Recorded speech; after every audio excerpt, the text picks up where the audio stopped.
Good evening, and welcome back to the Masonic Roundtable, a weekly hangout where Masons from around the country get together to discuss the latest and greatest in Masonic research, news, and opinions in a friendly and social manner.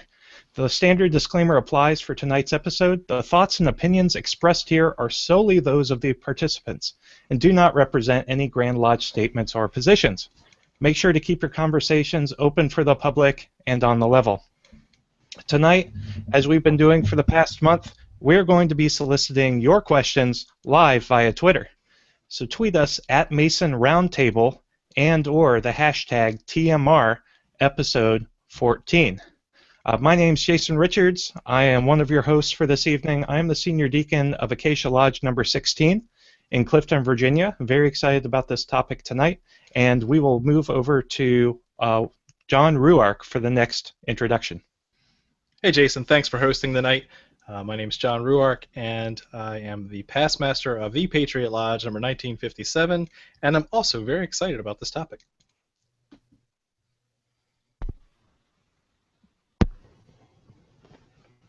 Juan, step right up.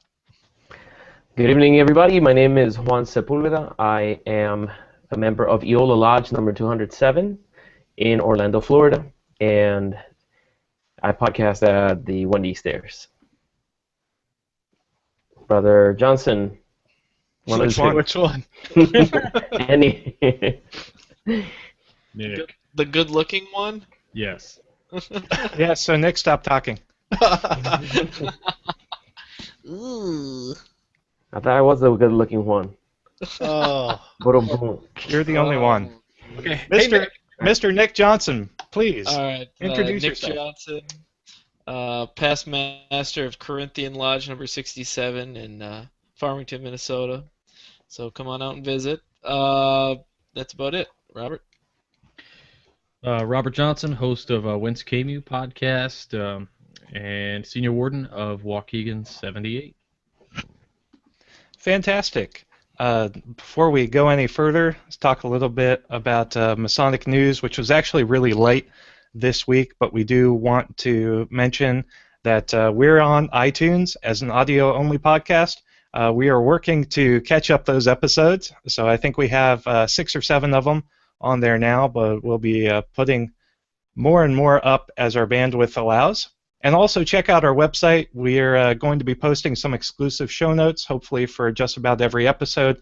It's at www.themasonicroundtable.com. And without further ado, that moves us into tonight's topic, which is really, really near and dear, I think, to all of our hearts here, which is Masonic research. And we want to open it up a little bit on a broader level and then condense it down and start by just asking generally, what are the merits to researching Masonry and its rituals? And I'll just open that up for everybody. If nobody else wants to jump in, I guess I would just say that on both sides, it's one coin, two sides, right? So you have the empirical, as we were saying, historical, versus the esoteric, and I guess it kind of goes along with exoteric at the same time. It's mystical side of the craft. But for me, the historical side provides, like a reality to grab onto, and then that helps facilitate the launch, out into the far reaches of God only knows what in the esoteric and exoteric research that we have. So that's just my thought on it. Mm-hmm. Well, we're taught to search for more light, right? So that's part of it, is that although the ritual is a system of morality veiled in an allegory and illustrated by symbols, what we're trying to do is set up that framework for continuing education, right? And so just learning just the ritual to get along, like we talked about last week, just the ritual is not enough, and you really need to learn more. What else is there? Well, there's either more about the symbolism or there's more about the history that built the fraternity that we use today. And in some cases, I think you can you can study both simultaneously, because a lot of the mysticism and symbolism was, something that was very present, um, that was implemented into the ideals of the fraternity. We talk about how Masonry came from, Enlightenment thinking, and back even further than that. But there are a lot of things you can study, and looking at the past and how the fraternity was formed and shaped helps you understand the changes that it's gone through over history, and helps you get an idea of where it might be going in the future. I also think that if you compare it to traveling, I am a member of. Relative, right? So at Huh? some point, yeah. I'm Huh? sorry. Oh, I'm sorry. uh, I'm part of a particular jurisdiction, and in that jurisdiction, things are practiced in a specific way. The ritual is performed in a certain way, and there are things that are very specific to me. If I were to presume that it is the same everywhere else, I would be wrong. And understanding where those differences lie sheds light on both, on many levels, the country that we live in, the political and religious influence that might be infiltrating into the practice of our craft. So in the same way, when we look at the lessons in Freemasonry, I think it's prudent for us to look at both the historical transformation and evolution of the craft, as well as the esoteric and the more cryptic areas of it. Go ahead, Nick.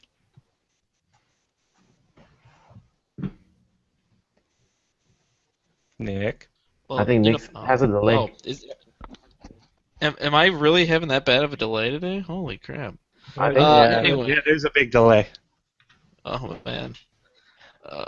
Well, hello. Anyway, my thoughts on this is that, we've got this known historical. It's not working?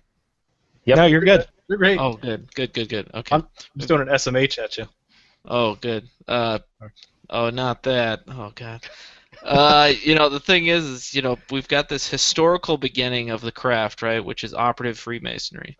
And that idea was these guys were actually stonemasons, right? They were artists that would carve onto the buildings and all that other stuff. And then slowly but surely, and this is just my theory on this whole thing, is that slowly but surely gentlemen started joining. It's changed into a speculative craft. They started throwing their own ideals into it. Then, you've got Preston who shows up and says, hold on. This is totally not right. So let me make up my own symbols. And now it's right. And then, it's been, 4 or 5 centuries of guys coming in saying, no, that's not the right symbol. This is the right symbol. So, we've had a lot of, accretion onto Masonry, and I don't know if necessarily we should focus on it as a philosophical school, that it has its origins in esotericism as much as it's a starting point to be able to actually focus on philosophic ideals. Case in point, my lodge, we've been able to use it as a salon, right, where we sit down and we discuss different ideas. We're not necessarily, beholden to everything except for the symbols that we discuss in lodge. I don't know. No, that's interesting. And again, the great thing about Freemasonry is it can be anything to anybody. And I've always, said tongue-in-cheek that, well, when it comes to the symbols and everything else, hindsight's 20/20. But of course, I could be completely wrong, and I likely am. So it's, there's merit to studying all sorts of things. So go ahead, Robert. I was gonna say it's funny to me. One person who always had said that they never took into account anything esoteric in the craft. They put nothing into it. Was Wozniak from Apple. He joined to spend more time with his wife, who was an Eastern Star. And I always thought that was kind of an interesting take on it. He just flat out, nope, don't care about any of it. You know, it's just kind of weird. Like only historical for that guy. It was pretty. It was interesting. He's more leftist than I was. It's crazy. So, you know, as we've alluded to, you know, there are these two main, you know, emphases in Masonic research. You've got the empirical or the historical aspect of it, you know, the observables, you know, who wrote something down, who saw what, who was at what, and who wrote it down. And then you've got the philosophical mysticism aspect of the fraternity. You know, what is this symbol? Where can we trace this symbol back to? And how has its meaning changed throughout the years? And, you know, what does it mean to us today? And one of the questions I wanted to ask everybody is, you know, do you have a favorite school of Masonic research, and why do you prefer one perhaps over the other, knowing that there's room for both? Mm-hmm. We'll start with you, John. Yeah, let me pull up my soapbox here because, you know, I thought about this, and over the years I got to hear lots of, you know, famous Freemason segments. Nothing against you, RJ, but those are good for a period of time. Yeah, thanks. Great podcast, by the way. But here's my beef with that, right? Todd Creason's done some good books too. Yeah, those were great. Those were men in history that, yes, were good Masons. What inspired them? Who was George Washington's research paper on his famous Freemason? Right? There weren't that many prior to him, and so while it's great to hear that so and so wrote this ritual down in this date in this pub, don't care, right? Because the ritual has those symbolic meanings that are, you know, what's our art? We're taking good men and making them better. We're not researching who farted in what church, right? So really, to me, my favorite one, in case you haven't guessed yet, is the philosophic, right? And that the rituals there, although it has evolved over time, as Nick alluded to, it's really based on these truths that come from a myriad of philosophic schools throughout time. And just because one chooses not to study them, like Wozniak, or like people that join the fraternity just for the social and fraternal aspect, that's fine. But you can't say it doesn't exist and it doesn't have value, right? So, while yes, you need both, because I think Nick summarized it very well, that to understand the concept of why certain things have evolved over time, you need to understand the geopolitical things that were shaping that movement, why the ritual needed to be tweaked over time, what influences came that way, what era, what nation they were in when they were doing these things, what sovereignty they had, but you can't deny that the symbolism's there for a reason. So too often I think we're losing track of that, because most of the research papers and research topics and presentations I've seen in lodges in this area have been just on, you know, so-and-so happened at this date. Oh, we changed from these 29 degrees to these 29 degrees. Okay, that's great. Why? What's the purpose? Why? What's the background behind that? So I'll shut up, but I really think that we're doing a disservice to the philosophical side in the nature of easy research, because it's empirical, because I can turn to this historical book and say, see, it's recorded history that you know, Preston and Webb got these things added in. Doesn't it? I wouldn't say it devalues, but it takes the attention away from the true meaning of why we have a ritual and why it's been very firm connected throughout the years. John, I will personally go on record and say that if there's any famous Freemason that George Washington wrote about, it'd have to be Pythagoras. Yeah. I think he was about the only one who was around at the time of George Washington. But Juan, you had something you were saying. Yes, I really like the passion with which John spoke about that, and this is all I could think about. And please let me paint a picture in your mind. Imagine back in the Renaissance, or, you know, during the cathedral building era, you have this young man who wants. I see, Richard, you're picturing it. You have this young man walking about, finding out about what this operative Mason guild was, and he had a need to develop whatever skill he knew he was strong in. Let's say, for example, he came from a family that worked in foundation, and they were perfect at actually leveling the ground and making sure it was solid, and picking the right stone to make the solid foundation for the cathedrals. When this man joined the operative guild, it would have been the job of the masters to recognize what qualities this young man had, and perhaps what things he needed to know in order for him to reach his utmost potential as that foundation builder. In the meantime, there would be another man in the same era who he was just about the beauty. He was great with the what is it? The geometric patterns and all the adorning of the buildings, and he would be polished to the point where he reached the perfection of a master craftsman. I see it in the same way. Now there's going to be people that are going to be completely focused on finding that history and who said what and why did they change it. And there's going to be other people that are going to join the fraternity because they have a need in themselves to, really explore the symbols and derive whatever philosophical, moral value they can from them. And the disservice is in one, if they quarrel too much, because then the ultimate building doesn't have the benefits of the solid foundation and the benefits of the beauty and you know what I'm talking about? So that's how I'm envisioning this whole thing. I think everybody comes into Masonry looking for something. And if as masters we don't recognize what that is and help them reach their utmost potential, then we lose them, membership goes down, and we have to rescue for Freemasonry.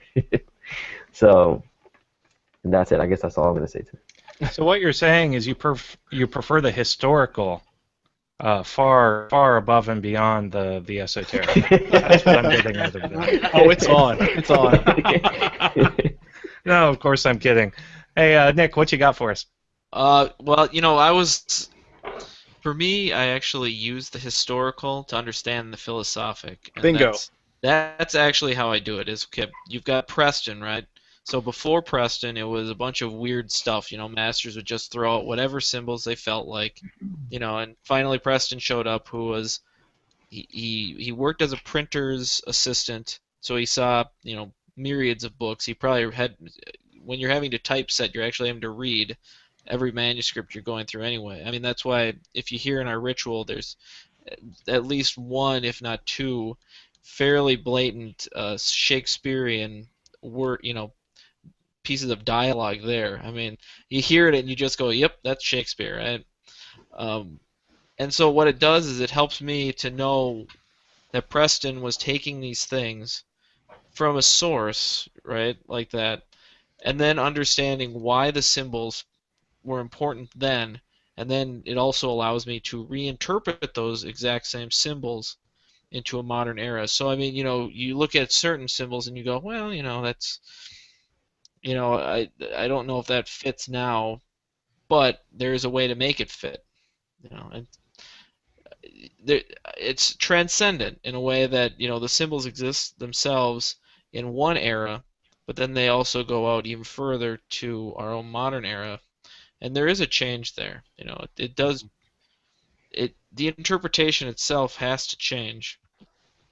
But I mean, even like you've got like the Cryptic Council, where the Royal and the Select Master degrees were both separate degrees, and then you had Cross come in and create kind of a bridge. And it helps for me to understand that these two degrees weren't practiced together. And so separating out what the symbolism of the Royal Master versus the Select Master actually helps me understand both the degrees better. And so it's the historical that actually leads me to a better understanding of the philosophic teachings within the degrees. So you bring up a good point. I recently put together a paper that I'm continuing to evolve on, based on Anthony Magelli's work with the symbolism of the entered apprentice degree. So I took the circumpunct as a symbol, but I pulled a thread through historical evidence through time of when that symbol was used. and what it meant for each of those civilizations, right? So what I was looking for was an empirical-based research of what the context was of that symbol in that period of time, and then when you look at tying them all together, the gestalt of what that symbol has evolved into, or the hidden truth that's consistent amongst all those, I think it really helped tell a better story. So the end result was a philosophical paper, but it was grounded in, places and time that you could actually draw from. I want to read that. Hey, Robert, why don't you talk a little bit about your favorite branch of Masonic research? All of the above. I have so much. We've got time. So when I first came into my lodge, there was a book that was sitting in the foyer of the lodge room, and the page it was open to, it was a Latin phrase that said, basically, if you're looking for answers, you're not going to find them here. And so it made me kind of think about that, right? Because the answers, it was leading to the whole inside you are the answers type thing. So that kind of got me started on esoteric, which evolved into me researching the symbols, but not just the symbols of our craft. I kind of traced them all over the place, and I looked in them, something called emblem books. If you guys ever go on eBay or if you find them in old bookstores, they're emblem books, and they're basically just old drawings of pictures from when these things were used to convey entire ideas and stories in a picture before people could read.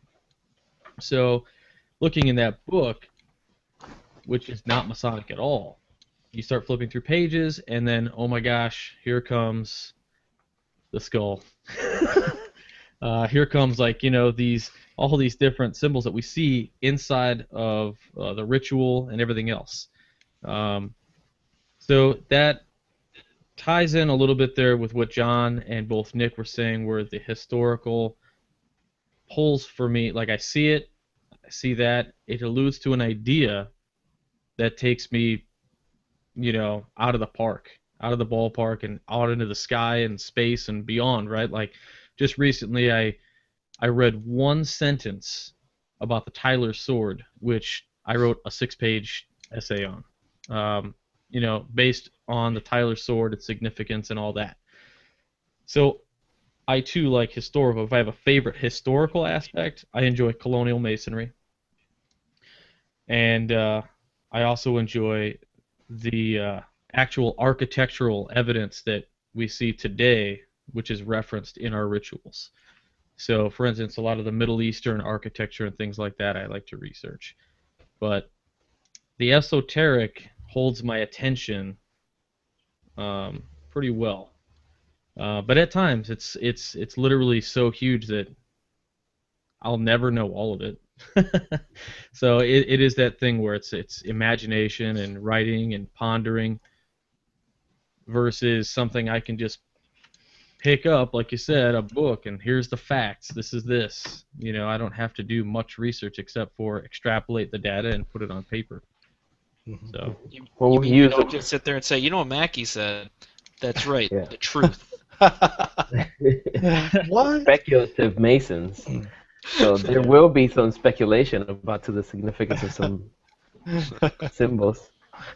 Hey, but to build on Robert Johnson's point, if I had to do empirical research, it would probably be based on the Civil War era, because Michael Halloran's book, The Better Angels of Our Nature, is fantastic. Amazing.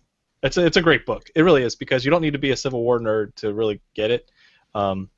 It talks about the fraternal bond between guys on both sides that were shooting at each other, and it was a really fascinating read. The best part about that book to me, as a Northern Masonic jurisdiction Scottish Rite gentleman, is I use the term gentleman loosely, is we have a degree that is based on the whole story between the two generals who fought each other, Armistead, and that book in the first chapter or in the introduction completely obliterates that. Yeah, so we don't have any of that crazy stuff down here in the South. Yeah. You know, so it obliterates the possibility that this degree even occurred, like Yeah. anything like it. Nothing. It could not have happened. That's true. And so from the get-go, I went, oh. And then halfway through the book, he opens it up to a bazillion more things, more incredible than that did happen. Mhm. So awesome book. Funny quick story. I had to take an emergency trip to the vet tonight, and everything's okay, but my vet saw my Masonic belt buckle and was like, "Oh, you're a Mason? Tell me about the Civil War. Is all that stuff true?" Wow. He went right to that. I was like, "Man, I've got this book you need to check out. It's great."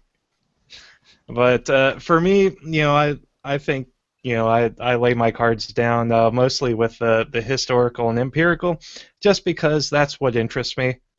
I'm a historian by trade, and I really like seeing how the fraternity has evolved over the centuries that it's actually been in the realm of human eye. So it's really interesting to me to see the places, the famous people, the events that help shape this winding course that the fraternity's taken since 1717.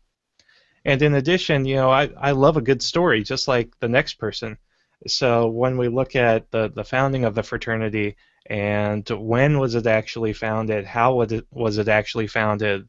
Was it stonemasons guilds in Britain? Was it the Steinmetzen in Germany?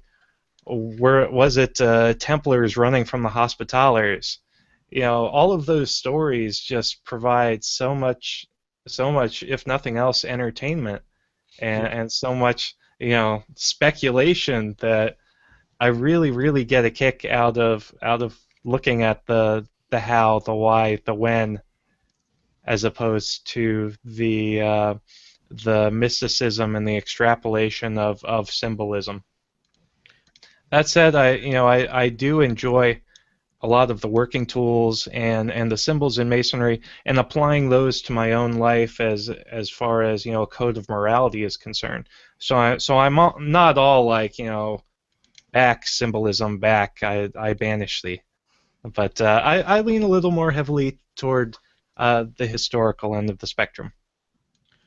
I have to. You mentioned you love a good story, and probably my favorite historical story in Masonry isn't even esoteric. It's the story about George Washington's death, right? And so I was visiting the Washington Masonic Memorial, and I read about the clock before. But literally, between me and the clock, a thin piece of glass, the clock that the doctor cut the catgut on the back of it when he died. Like the whole story about Washington, his death, and the doctor cutting the cord on the clock at the death time, that whole story is my hands down favorite. And I guess it's only Masonic because Washington was a Mason, right? But that's my favorite. I love that one. Yeah, it's interesting to note also that George Washington is just one of those preeminent famous Masons, but at the same time he was only in lodge 5 to 10 times, Yeah. maybe. Yeah. So I think we as Masons today ascribe a bit more to his role in the fraternity than I think he would. I think he'd be much more modest about his involvement in the craft and his means of shaping the fraternity for generations to come. But again, hindsight is 20/20, and that works with historical research as well.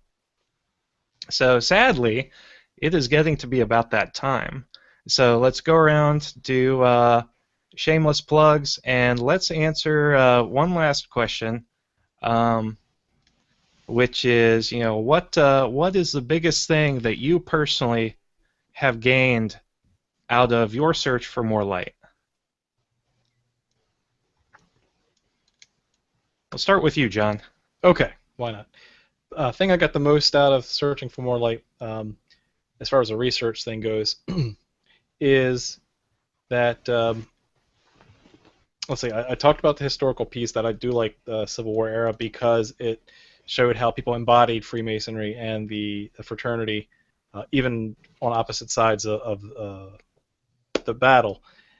But from a philosophical aspect, my eyes have really been opened a lot more to a lot of the, we'll call it esoteric, but just the philosophical backgrounds. I didn't have a big background in philosophy going into the fraternity, and just the doors that were open were kind of fascinating because I have a pretty strong religious faith that I'm very proud of, and a lot of the philosophical concepts that have been introduced to me I probably wouldn't have got from my church, probably ever, but there are other influences that actually align to my religious inclination, and it's a neat way of kind of looking at the box in a different way, right?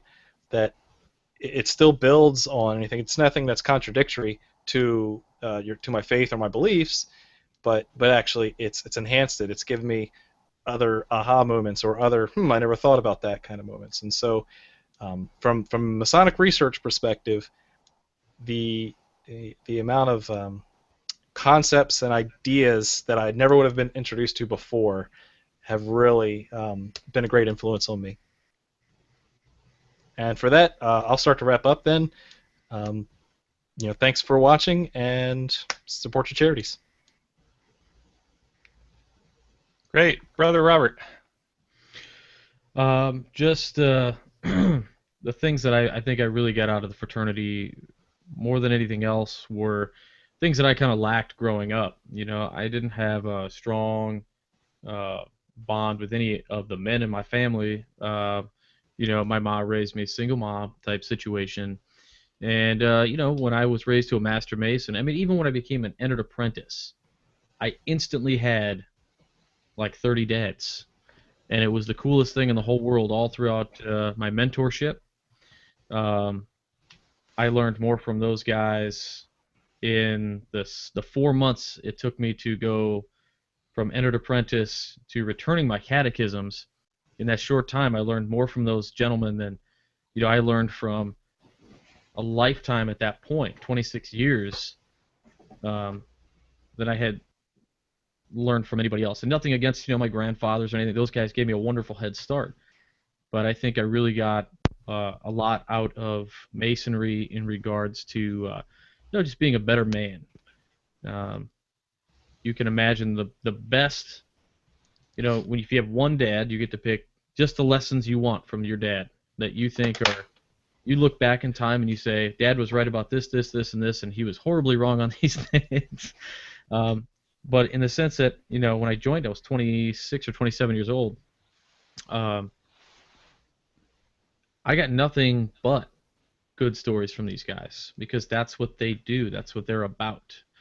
That's what I got out of it. And of course, it expanded my horizons as far as philosophical, very similar to John. It tied a lot of my faith things together, so I'm always thankful for that. And with that, I'll wrap up as well. Robert Johnson, Senior Warden, Waukegan 78. If you like this show, and I'm also on Whence Came You. It's a podcast that I run, and John said it already. Support your local charities, Grand Lodge, and thanks for watching. The other Johnson. Oh man. For me, when I was growing up, it was a lot of, I don't know. Blackjack. Je ne sais quoi. And those other gals. But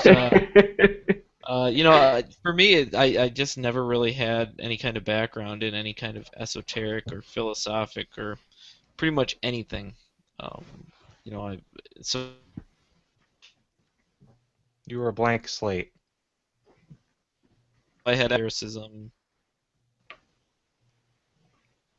Oh man. Oh, we're losing Nick. Because we're losing Nick. Am I still here now? There you Yes, go. you're still here. Go Talk ahead. faster. Oh my God! What the?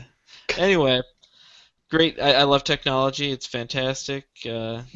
Anyway, So what I was going to say is, when I was growing up, there was absolutely nothing esoteric in my life. Nothing. Well, magic cards, and nothing Magic else. the Gathering. Yeah, exactly, man. And so that's all I had was, I didn't really play Dungeons and Dragons at all because, yeah, no.